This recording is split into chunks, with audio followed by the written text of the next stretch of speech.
was Miss Bennett's instant reply, so intently and gravely given that there was no doubt as to her meaning. One afternoon in the summer of 1920, she walked over from treetop to the rafters to meet a Miss Courtney Carroll, of whom she had heard a great deal. She knew, for instance, that Miss Carroll was a musician, and that she had also had experience in various phases of social work. Stepping into the Kennedys' living room, she saw Miss Carroll at the piano. They were introduced, and an hour of good talk followed. She learned that Miss Carroll was on her way to New York to consider a position that had been offered to her there. Before the group separated, however, Miss Bennett had asked her whether she didn't think her next experience ought to be in a girls' school. And, says Mr. Kennedy, before that talk ended, those of us who knew of the search realized as clearly as if May had told us in so many words that she had found the very person she had been looking for. The next morning, Miss Bennett and Miss Carroll talked together for 4 hours.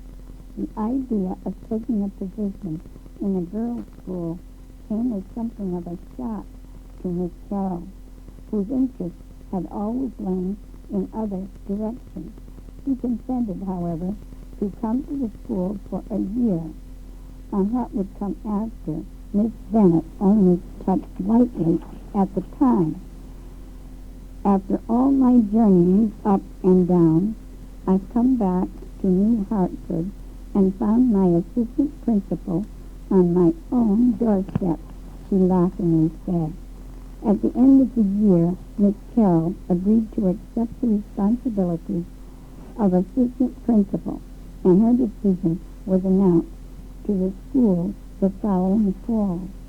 I found her, Miss Bennett would tell the friends and alumni who had shared with her the anxious quest.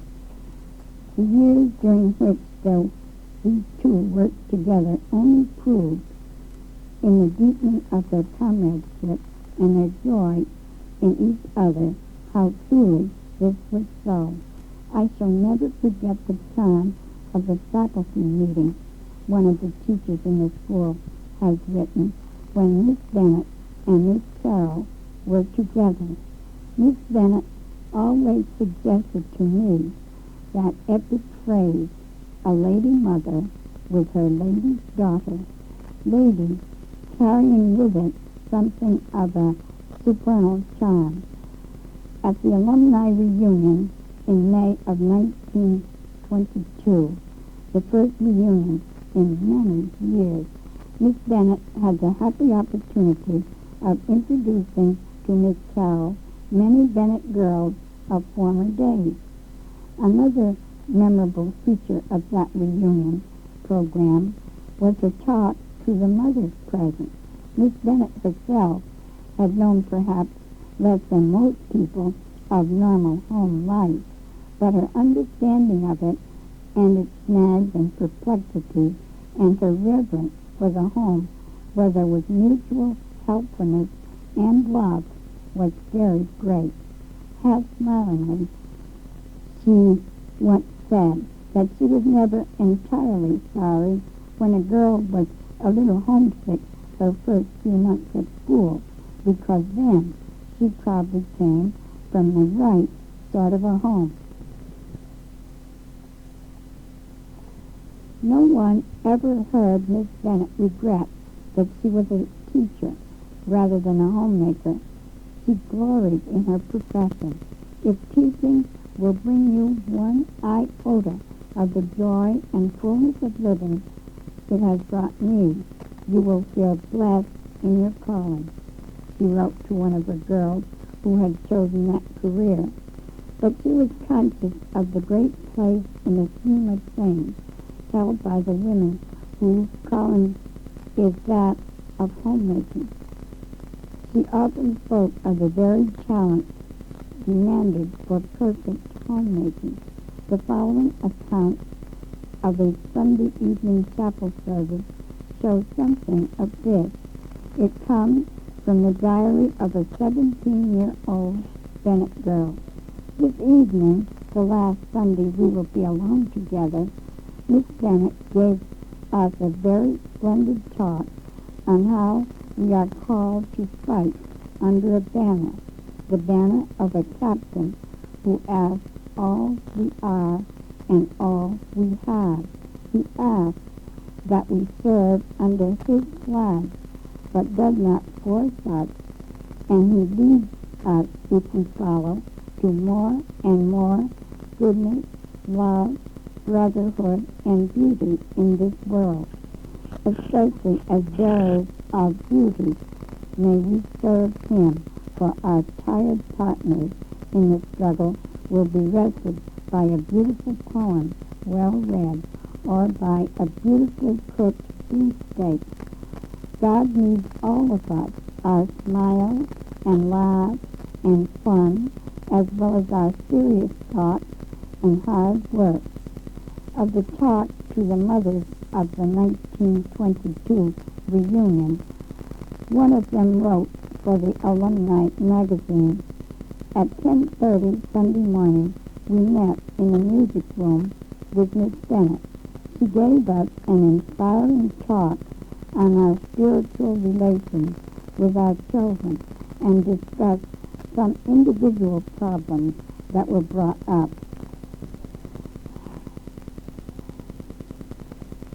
We exchanged helpful ideas and carried away with us that guiding principle, the essential thing for ourselves as well as for the children who look to us for guidance, is the free, full development of everyone's inmost personality in relation to the universe." In connection with Miss Bennett's feelings about the life of an ideal home, the following note written to an alumna for her wedding day is interesting. "Whether the sun shines or the rain falls on Friday, may the joy in your heart so purify you both on your wedding day that you may dwell in the radiance of love all the days of your earthly journey together, making a heaven on earth." What Miss Bennett meant to some of her alumni, letters already quoted have shown. The bond between her and her girls stood the test of time to an extraordinary degree.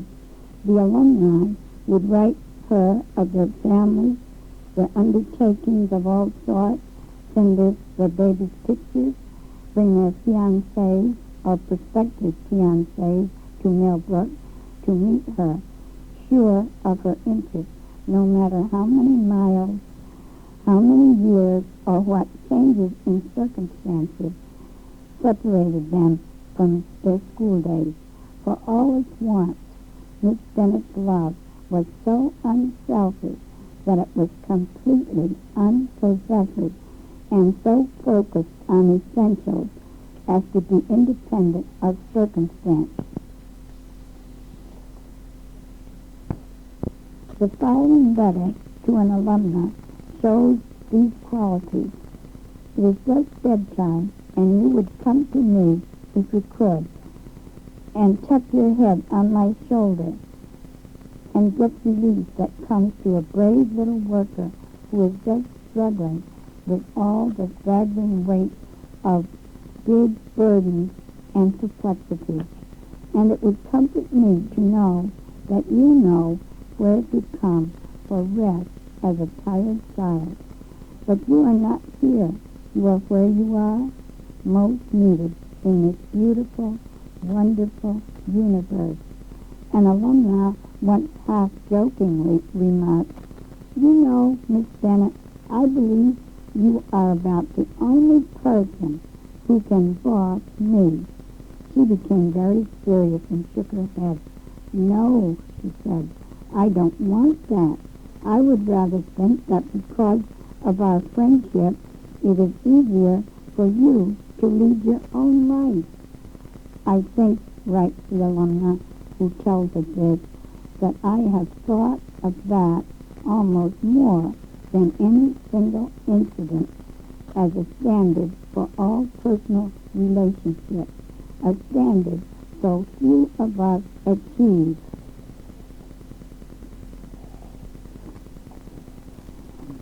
In the close of summer 1922, Miss Bennett was at Lake Fun, deliberately overstaying her usual vacation for reasons given in the following letters, and for one more important reason still. Having found her successor, the one in whom her trust was implicit, she yielded to her, not reluctantly or fearfully, but with joy, more and more of the full command. She deliberately set aside that the final authority might increasingly be in those other hands. From the Hotel Victoria, Oberhausen, the following letters were written early in September. 6 weeks in all have I been in this peaceful house on lovely Lake Fun. Not all at once, however. First 2 weeks here, then 3 weeks in Italy, then 3 weeks here again, then off for a 10-day trip to show Elizabeth some of the great things of Switzerland and of the Italian lakes. Then back here again for our last 2 weeks before leaving for Paris. On my return, I found your letter and the good news of your increasing weight and your good summer. That particular mail brought word of the accelerating weight of 4 members of my household. I shall have to look to see if the foundations of the building will be adequate for the added load. You will all have a happy opening time, I know, and I shall not be missed as much as I shall miss. I am still soaking in beauty here, filled and content, yet missing, too, all the things that mean New Hartford and the rafters, the garden, and the level green. And yet, I don't mean that either. They are so really real that they are always with one. Then what do I mean? Oh, instead of sitting here watching clouds like little sheep wandering in and out of the trees on the opposite mountain, now revealing, now hiding the great snow peaks that have all been for 3 days under dense clouds which are breaking slowly, reluctantly, with the lake a burnished mirror, silvery green. Instead of sitting or walking there, I want to dance blithely this morning on that green. That's it. No dancing here.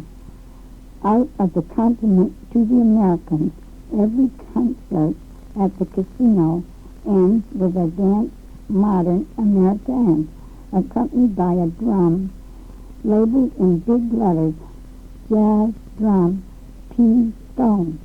I had dynamited P. Stone till there should be not even his ghost left. 1 month from today, I expect to be landing on American soil again. 1 full month yet of this irresponsible, lazy living, which I am so much enjoying. I am so glad you have been so well taught that you won't, at 60, need to sit down. I saw somewhere an analysis of the difference between the French and Anglo-Saxon, and it was that the French were able to make the supreme effort and still carry over, then collapse, while the Anglo-Saxon worked steadily just within the bounds of his own possible output. I have been French to that extent. Never did like my French ancestry, don't now. Oh, but we have just had a wonderful 8 days. From the soft beauty of the Italian lakes to the bald, naked grandeur of the Matterhorn, and then the wonderful ride over the Furka and Grimsel passes at the top in a cloud dark and cold. Once out of it, the stark and cold stripped rocks gradually getting a little film of green moss, and then some heath, then great hemlocks, and finally the soft, luxuriant, radiant green meadows with their chalets perched in impossible places, looking as if they would slide off any minute with their flocks of sheep and goats and cows. Then the lovely chalets of the village, every window bright with flowers, every garden a dance with cypress. We are going to miss this satisfying, thrifty place.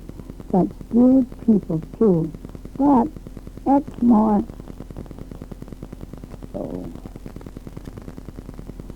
to the president of that year's senior class, she wrote, high on a balcony above Lake Sun, I am sitting down this early September morning to tell you, as my little comrade in arms, in the leadership of that wonderful body of girls known as Bennett School, that for the first time since I have been going to school at the age of 7, I am planning not to be present at the first roll call. This is not because I am not well, thanks be, but I have never been so well since I was a child. But because I want to linger here a little longer with my book, those works of men that so stimulate one's intellectual life. Because, too, after these 31 years of Bennett School, I am so sure of the spirit of both girls and faculty that I know they can carry on without me and be the better for it. You have the confidence, love, and respect of the classmates who elected you to the leadership of the school. You will have the devotion of all the old girls who comprehend the meaning of fine citizenship, and that will mean the cooperation of the new girls who only wait to be shown the way. Led by you, I shall expect to find a fine spirit of comradeship existing between teachers and girls, which will make them all one in the joyous quest of finding life more abundantly, and one in directing the day's output of fine energy to the big end of your education. You will be learning to judge each day's living, not from the standpoint of the day's feeling, but in relation to your goals.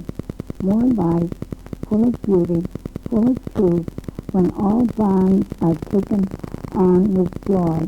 Freedom is found instead of bondage.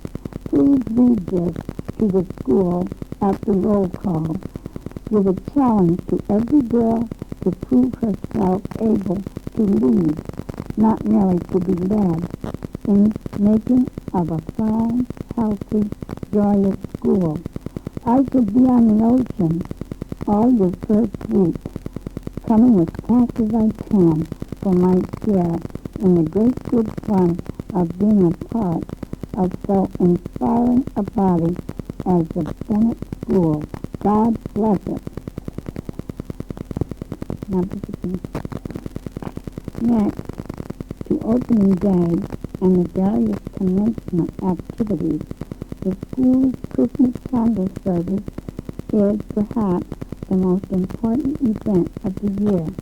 The fact that Miss Bennett, again, at a crucial time, stepped out of the picture and left Miss Carroll to hold the service that year, 1923, is significant. She wrote, however, at the request of the editors of a school periodical, a Christmas message for her girls. It is candle service night. You will be saying, a hushed room full with light, a sound of song in the air, a forward movement of glistening shapes, and intensifying light as one by one the lighted tapers are placed reverently on the altar. The song swells to a mighty hallelujah.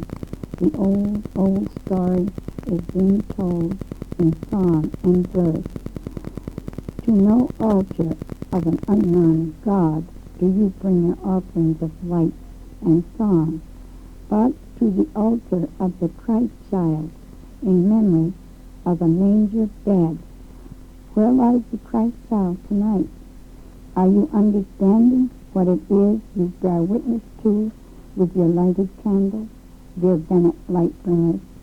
Have you pondered over those wondrous words? You must be born again. Ye are the light of the world. Let your light so shine before men that they may see your good works and glorify your Father which is in heaven. I am with you always, even unto the end.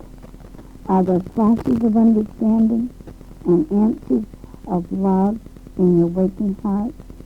Will you go forth with the good tidings unto all people? Unto us is born this day a Savior, who is Christ the Lord. So I get the right one. No far-off thing is this, but there, right in your heart, just as you are, laughing, dancing, singing, longing, loving for the abundant life. You, just you, whom Father and Mother are waiting to greet you with, Merry Christmas, daughter, only a few days off. Will Father and Mother know that you have knelt before the altar of the Christ and lit your candle there? 'Tis more blessed to give than to receive.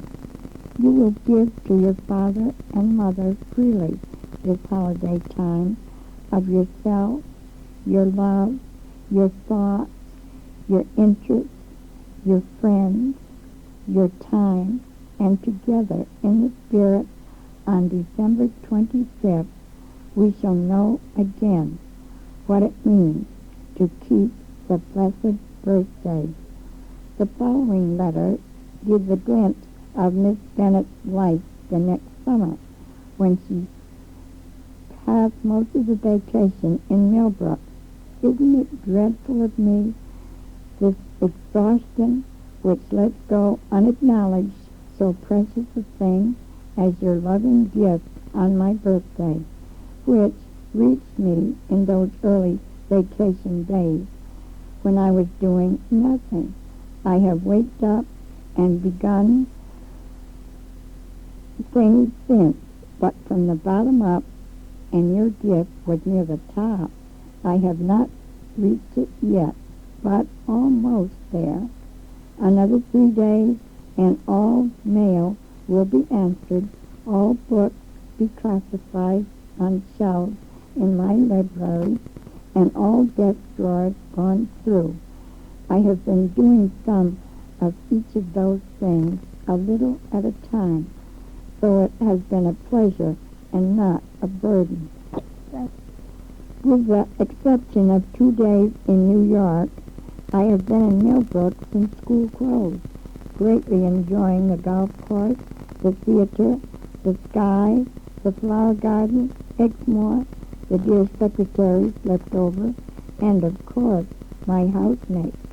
The Kennedys left Sunday for 2 weeks. My little nieces come tomorrow to be with me a week. Then Father and Mrs. Lane come.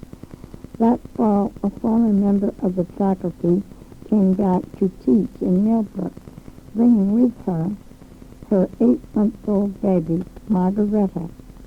So all arrangements for them to live in one of the faculty houses had been made, Miss Bennett suddenly decided to bring them to Exmoor to live with her. "You know, I have always wanted a baby," she explained. So Margaretta became the youngest member of her family. She followed the baby's day with delight, and at the evening bath was often present.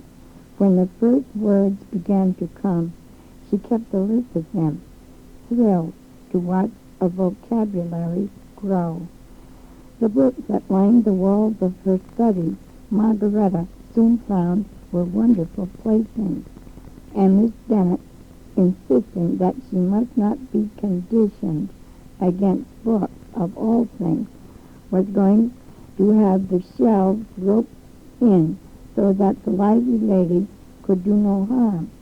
When the baby's mother solved the difficulty by teaching the difference between Miss Bennett's book and the baby's own. Many an afternoon the two played together on the floor of the sunny upstairs library at Exmoor. Miss Bennett would roll dozens of bright poker chips in every direction, and Margaretta would toddle after them and bring them back. To the girls in school, Miss Bennett often gave accounts of the exquisite care Margaretta was given, and of the training she was having that would stand her in good stead always. To have a little baby in the school was, she made them feel, almost like having in their midst the babe of the manger at Bethlehem. Another little faculty child who came to the school at the age of 10 often went with Miss Bennett on walks. "She's not afraid of me," Miss Bennett said delightedly. "She doesn't treat me as if I were a principal of a school. I am her friend." And so with many other children through her life, she was so young in spirit, so full of wonder and joy, that she did not need to be born again to become as those little ones and enter into their kingdom. How gaily she would play with Dixie's puppies at the Middletons, with the faculty babies, with her girls and her friends and herself. In the spring of 1923, she came back to Exmoor breathless after an unusually hilarious school picnic on Platt Hill.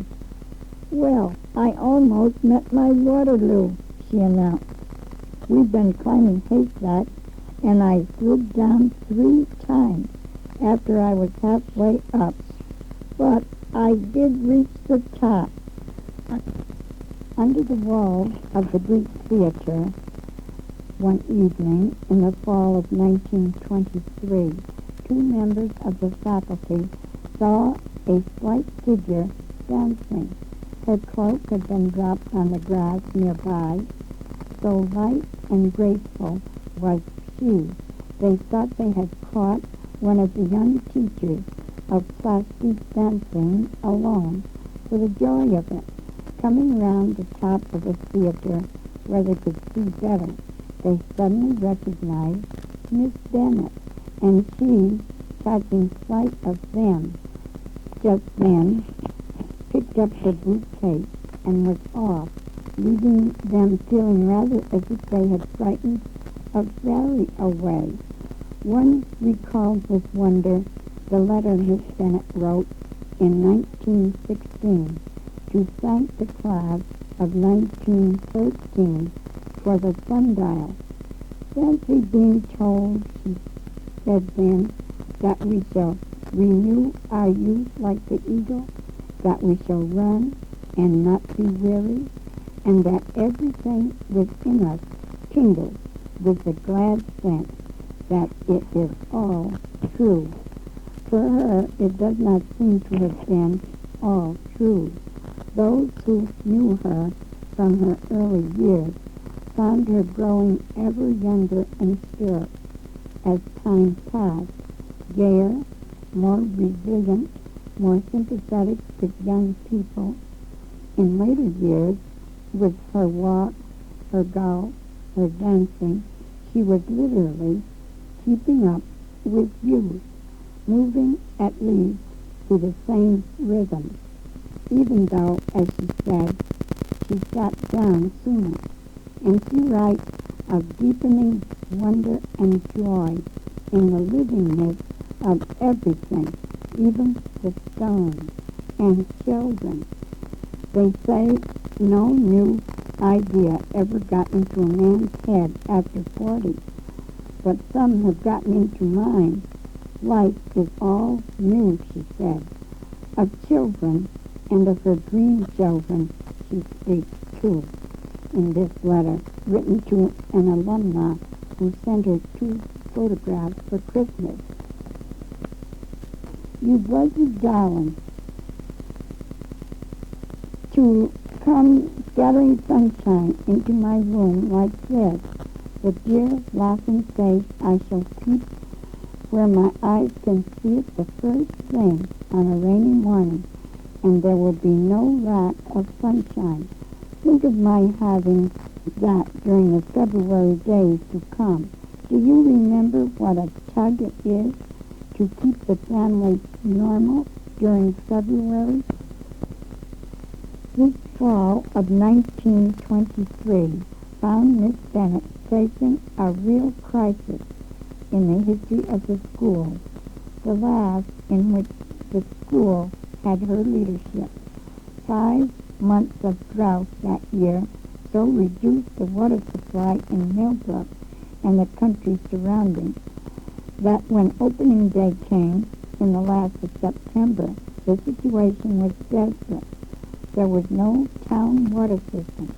The school, like every other Millbrook household, drew from its own wells. Although its supply was generally abundant, the wells at this time did not fill up when the water was drawn to meet the needs of the hundreds of people in the school. Severe restrictions were imposed.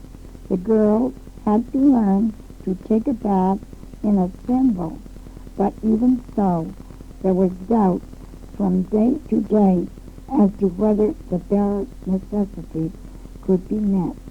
The gravity of the situation was evident. The school could not stay if the water supply failed completely. Either the girls would have to be sent home, or the school would have to be moved bodily to some other place. Miss Bennett chose the second way out and set to work to plan for the possible and indeed probable disaster.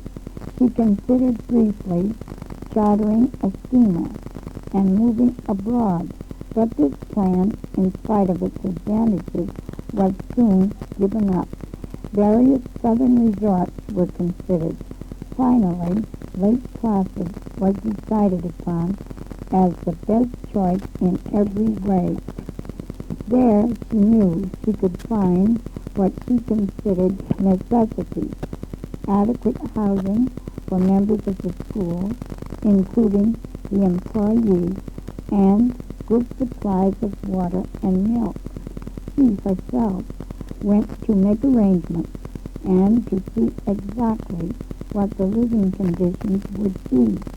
On the way back on the train, she planned to move in detail even to the assignment of rooms. On her arrival in Millbrook, she met the school and laid the facts before them.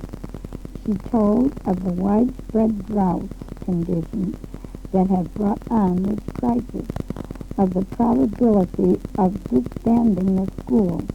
She said briefly that at that time of the year, when parents had made arrangements contingent on the girls being in school, and when other schools were already full, She could not, in fairness to her patrons, send the girls home, even for a few weeks. Moreover, if frost came before the normal flow of water to the wells was established, the drought might last until spring. A move would mean, of course, financial loss to the school and the postponement of cherished plans for various improvements. This she regretted, but move they must if the drought continued.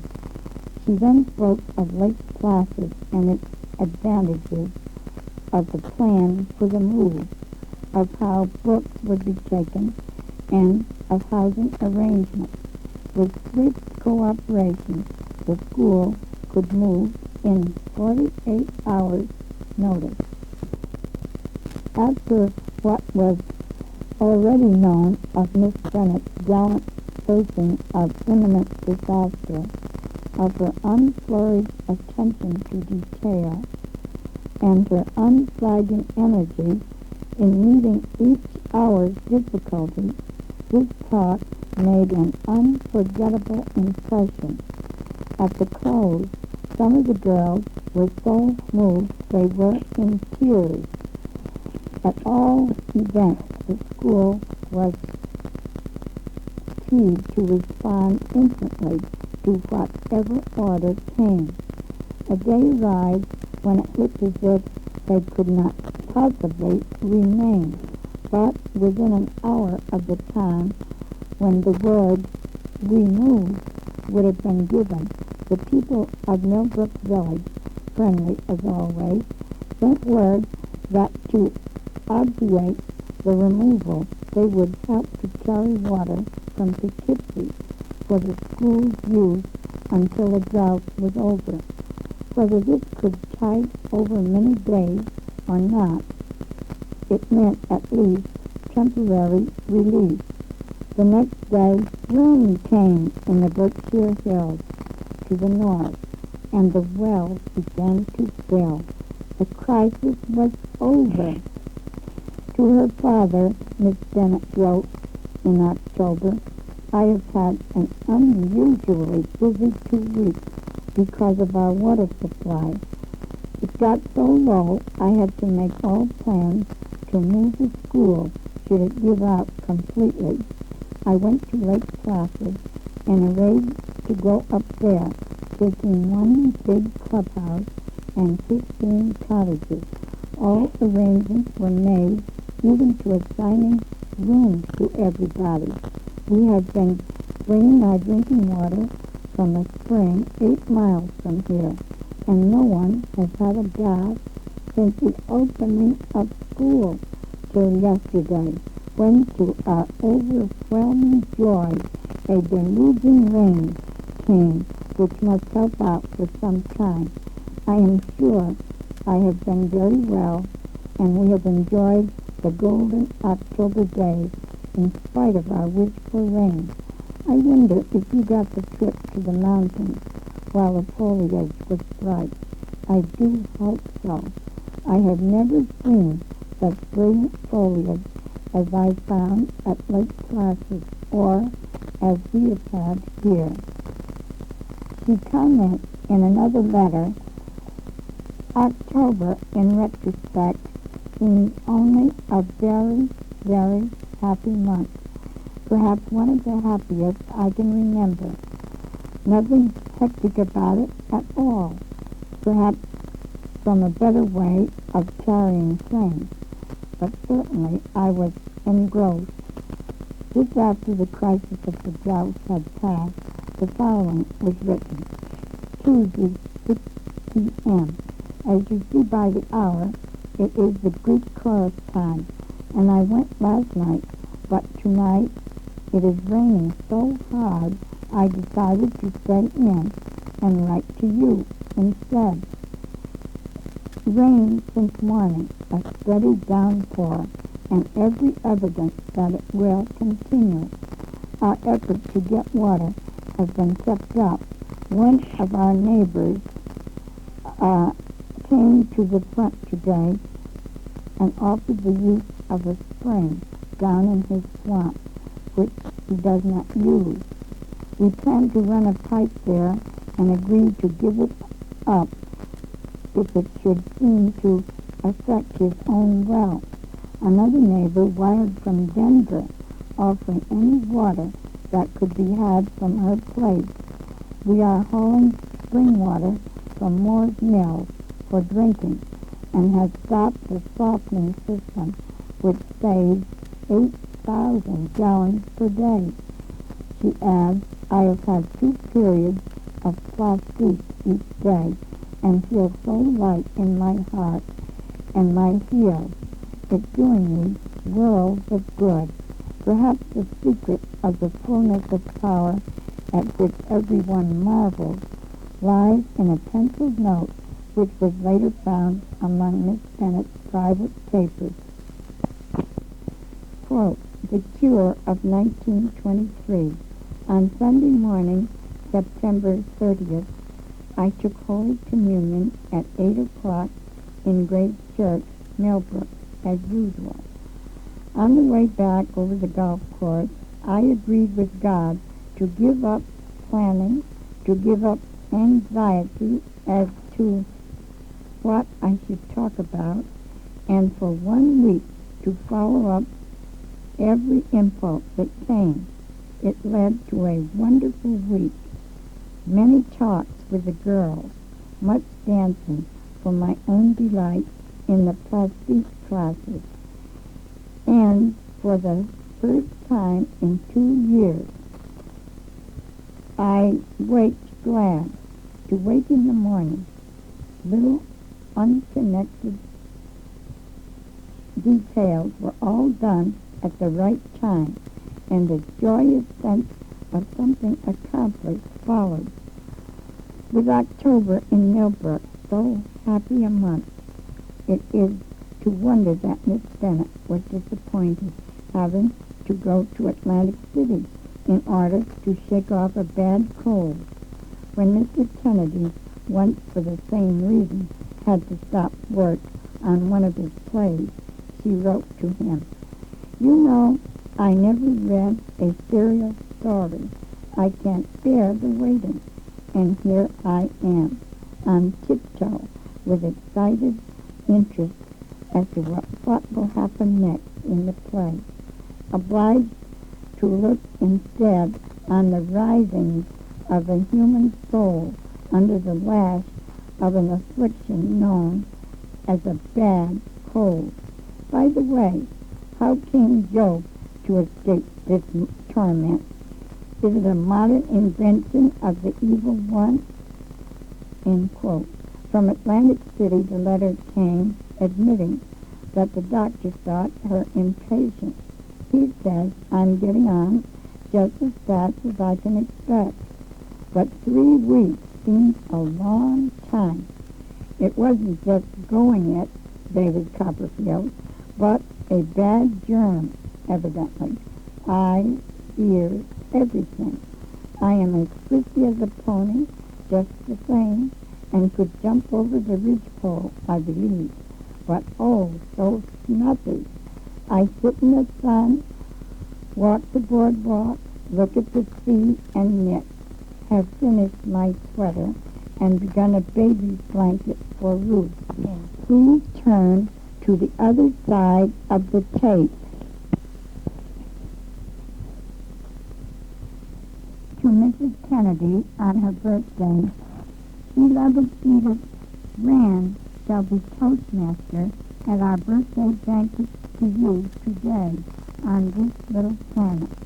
But I am wondering who is Toastmaster where the throng of beauty makers rejoice in the unseen world. Will Euripides and Shakespeare share the honor with Browning and Shelley on either hand? What long line of Portia and Rosalind will beg the honor of reciting a sonnet? Will it be in another room in the mansion that Our Lady of Sorrows will be sending little flame-winged angels in your name to heal some breaking mother heart or wait to second birth some sleeping child. Whoever they are and wherever they are, their joy runs one with ours today, who know all the dear human side of you. I don't know what thrills me most, the awesome consciousness of the greatness of your every man and the woman of the stationing, or the odd consciousness of the faithfulness in little things, as I see you marking little girls' report cards, darning socks, writing letters, or making clothes. And how it comes to be that out of all this round earth full of folks, I happen to be the one who may share all the day's good things with you, from sunrise to sleep time. I can't conceive, but oh, I am so thankful to God that I am. In another letter written at this time to the Kennedys, he says, "Things seem to be stirring everywhere.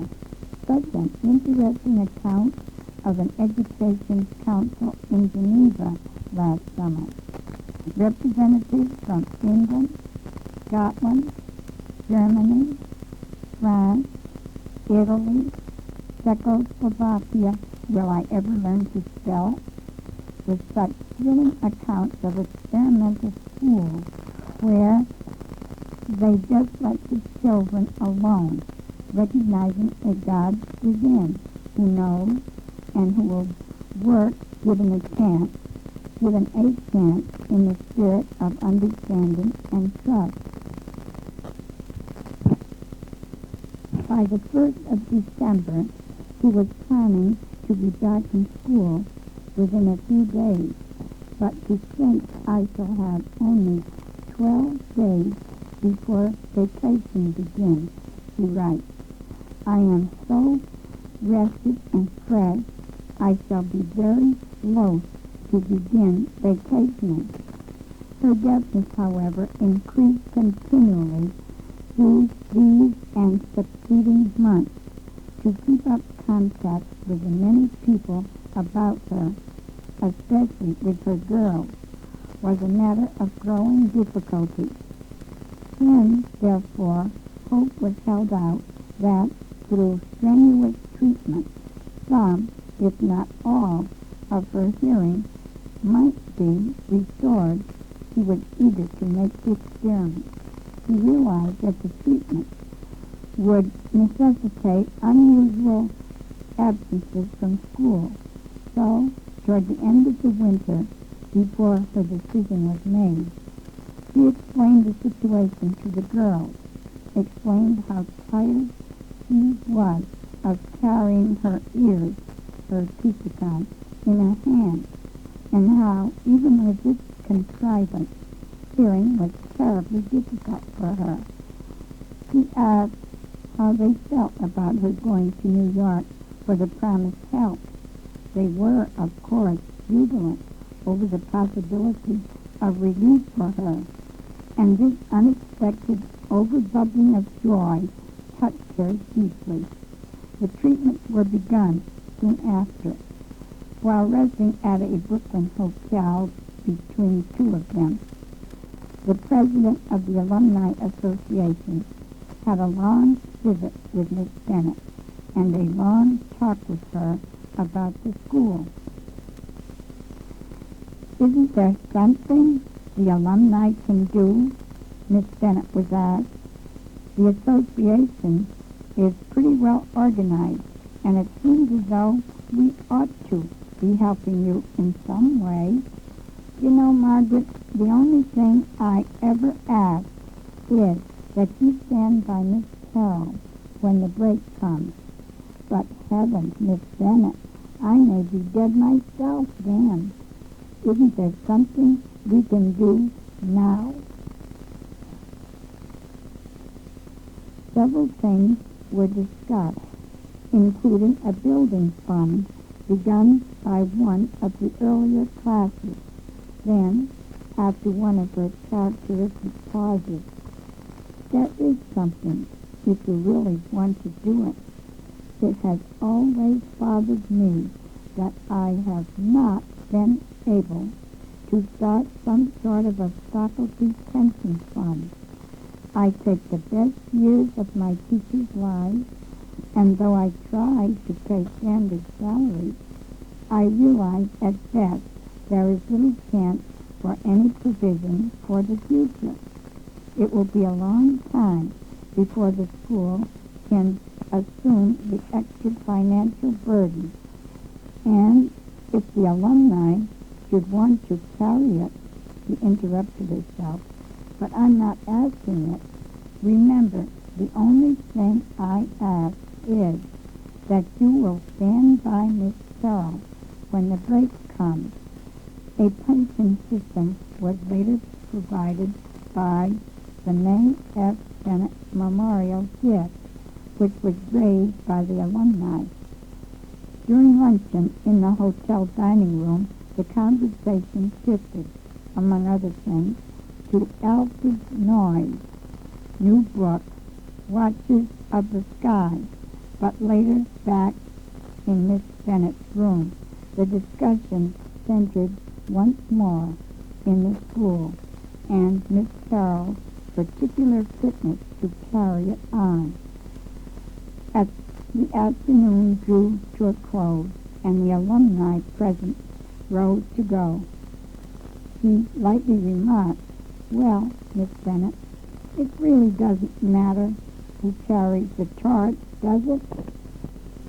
Miss Bennett stood still a moment and then replied quietly, "No, that doesn't matter. The only thing that matters is that it be carried and that it be carried forward." They parted. There was no thought in the minds of either that they would not soon meet again for just such another hour together. Only a few days later, however, on March 19th, Miss Bennett died after a very brief illness. The school had already closed for vacation. The funeral, held in Millbrook on March 21st, the first day of spring, was very much in accord with the wishes Miss Bennett had herself expressed in a note which she left among her important papers. February the 26th, 1921. To make things as easy as possible for those who must do the last thing for me, these facts will be helpful. There follow the names of her father, mother, and brother, her own birth date, and the birthdays and addresses of the living members of her family. With father's going, the last place in Oak Grove Cemetery lot will be filled. I have no choice except to be as simply laid away as possible. I like the idea of cremation. If not convenient for that, a lot in Millbrook would seem appropriate. If I should die away from Millbrook while school is in session, by no means bring the body back here. I so disapprove of funerals for children. Let in all the sunshine possible. Sing a grand paean of praise and dance of the joy of the life eternal, which spells only joy and life to me. To 3 of Miss Bennett's friends who were not in Millbrook on that March 21st, the following was written. It seems a fitting epilogue to the life we have been following. I have been full of thought of you three so far away, and with you in my mind and heart lived through the perfection of Miss Bennett's last day at Exmoor. I cannot say funeral, for it was as little like the ordinary funeral as Miss Bennett was like the people who have them. She was so beautiful among her flowers and her girls, whose ardent love for her gave them composure and a zeal of spirit to do something to express their idea. I saw how churches and holy orders were born, not of organizations or ambitions, but of pure love, how from one steady flame hundreds of lesser but still ardent fires were kindled. Her going was so quiet, so unexpected, so characteristic. It was as if she went out seeking help and found life everlasting. Her spirit, which has been in hundreds of hearts, but quiescent, will grow strong indeed for her sake. Bennett became a junior college in 1937. In 1956, the word junior was eliminated. On October 13, 1977, the college closed.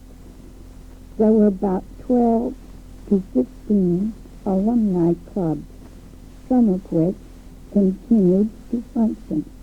The following information about the Bennett College Foundation, Incorporated, appeared in the Bennett Alumni Newsletter, Spring 1980 issue. So, to preserve and perpetuate the spirit of Bennett, a new not-for-profit organization has been formed, the Bennett College Foundation, Incorporated. A primary purpose of the foundation is to grant scholarship awards to Bennett College alumni who wish to continue their education, and to their children and descendants who are currently enrolled in college or who are about to begin their post-secondary education. Each year, awards will be made to qualified applicants on the basis of scholastic achievement, academic promise, and outstanding character, and to the extent that foundation funds permit. For the 1980-81 academic year, a limited number of scholarships of $1,000 each will be awarded to help defray the cost of education. Interested persons are advised to submit a written initial inquiry to the foundation no later than May 15, 1980. Awards will be announced by the Board of Directors during the summer in time for the awards to be credited to the recipient school account for the 1980-81 academic year. Application forms and eligibility requirements will be mailed to the applicant upon receipt of the initial inquiry. The selection committee will require a copy of the student's secondary school transcript of record or college transcript if applicable, and a character reference from the person to whom the applicant is well known. Inquiries should be addressed to the Secretary, the Bennett College Foundation, Incorporated, Box 29, Millbrook, New York, 12545. Gifts to the foundation are tax deductible.